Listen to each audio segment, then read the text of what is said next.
Bonjour chers téléspectateurs, ici Peter en direct de l'école polytechnique. Aujourd'hui, mes chers collègues et moi avons choisi de vous présenter comme sujet le canoë de béton. Alors maintenant, je vous laisse à mon collègue Annie qui posera des questions à notre spécialiste, M. Ouellet.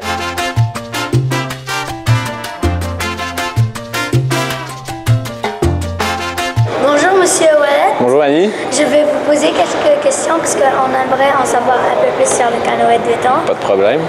Ma question est, quelles sont les procédures que vous avez utilisées pour la fabrication du canoë de béton? Okay. Bien, c'est important de comprendre en premier que le béton, à son état primaire, c'est un liquide, OK? Donc, c'est pas solide comme du bois ou du métal. Donc, on a besoin d'un moule en premier sur lequel on va venir appliquer le béton pour qu'il prenne sa forme. Donc, on commence par construire un moule comme ça ici en styromousse. Donc, on l'envoie, lui, à une compagnie avec qui on fait affaire, qui va nous l'usiner au complet, donc il va lui donner la forme exactement qu'on veut. Par la suite, une fois qu'on reçoit le moule, on l'assemble parce qu'il vient en différentes pièces et on vient couler le béton par-dessus. Le béton, pendant les 3-4 premiers mois de l'année, on fait de la recherche, à savoir à trouver un béton qui va être léger pour qu'il puisse flotter et qui va être solide assez pour pas que le canoë brise. Donc, une fois qu'on a le béton, on vient l'appliquer sur le moule. On attend environ un mois, le temps que le béton il durcisse et qu'il devienne solide.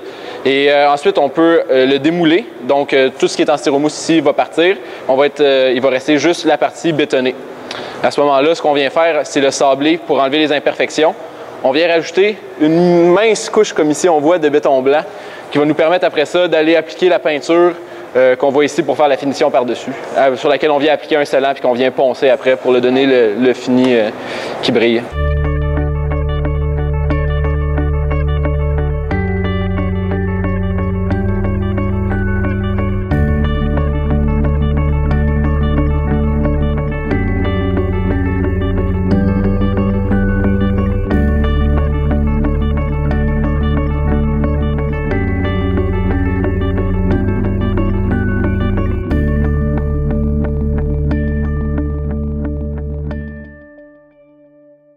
Comment faites-vous la conception de la coque? OK. Donc, au niveau de la conception de la coque, on travaille sur deux principes en particulier. Donc, un, c'est le béton. Donc, d'avoir un béton qui va être résistant et léger. On fait environ 60 essais par année de différents types de béton qu'on vient faire des échantillons, comme on voit ici dans le bac, et on vient les casser pour voir leur résistance. Ensuite, on travaille aussi avec des modélisations par ordinateur. Donc, on vient faire un modèle du canot sur un ordinateur qu'on vient analyser ensuite. Ça va nous permettre de déterminer, en fonction du poids des pagailleurs qu'on met dedans, c'est où que les forces vont être appliquées, où les forces les plus grandes vont être appliquées pour nous permettre, à ce moment-là, d'aller mettre plus de béton à ces endroits-là, donc avoir une épaisseur plus grande de la paroi du canot pour que ça soit plus rigide et plus solide à ces endroits-là. Ces analyses-là nous permettent aussi d'aller chercher des études en hydrodynamique, donc de voir comment le canot va se comporter dans l'eau, s'il va aller vite, s'il va flotter, où il va être la ligne de flottaison, donc la ligne où le canot va sortir de l'eau. Donc, c'est ça. Dans le fond, le modèle par ordinateur nous permet d'avoir toutes ces informations-là.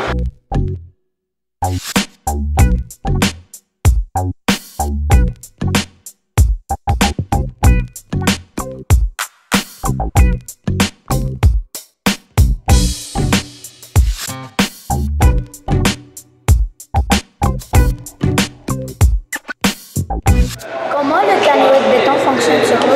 OK. Donc, bien, comme je disais, dans le fond, c'est important de mentionner que le canoë de béton, il flotte, OK, bien qu'il soit fait en béton. Donc, on a d'habitude un béton qui va être à peu près le poids de l'eau. OK? Donc, si on regarde, l'eau va peser à peu près 100 kg par mètre cube. Donc, notre béton pèse à peu près la même affaire, qui est très léger pour un béton comparé à ce qui est utilisé habituellement dans l'industrie. Donc, de un, notre béton étant aussi léger que l'eau, ça va le porter à flotter. Et puis, de deux, la forme du canot va permettre d'avoir, grâce à la poussée d'Archimède, une certaine flottabilité aussi. Quand avez-vous inventé le premier canoë de béton? Bien, le premier canoë de béton, la première compétition en fait de canoë de béton remonte à 1971. Ça se passait aux États-Unis. Dans le fond, ce qui est arrivé, c'est qu'il y avait des étudiants dans un cours de béton à l'Université d'Illinois qui étaient très intéressés par justement le cours de béton. Donc, le professeur leur a proposé de faire un canoë en béton, comme un défi un peu. Et donc, ils ont fait le canot et il y a une autre université, l'université de Purdue, qui est aussi aux États-Unis, qui a entendu parler du projet, qui ont décidé de faire un canoë de béton aussi. Et en 1971, les deux universités se sont rencontrées pour faire la première compétition.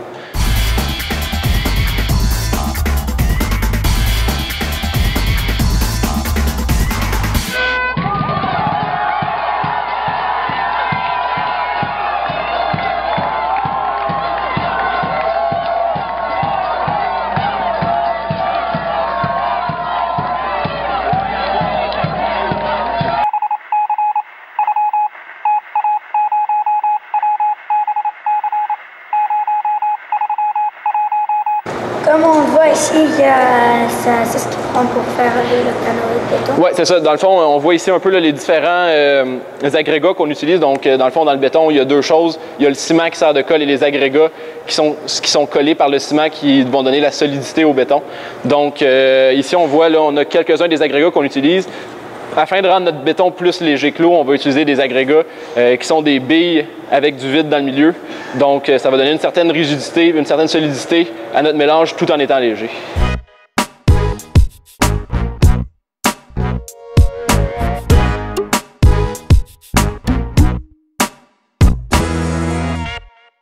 Alors, merci, c'est gentil. Merci beaucoup, Amy. À la prochaine. Nous remercions notre spécialiste, M. Ouellet, d'avoir répondu à nos questions. Cela nous a aidé à mieux comprendre le concept du canot. C'est intéressant de savoir que maintenant, on peut flotter sur l'eau à l'aide du béton.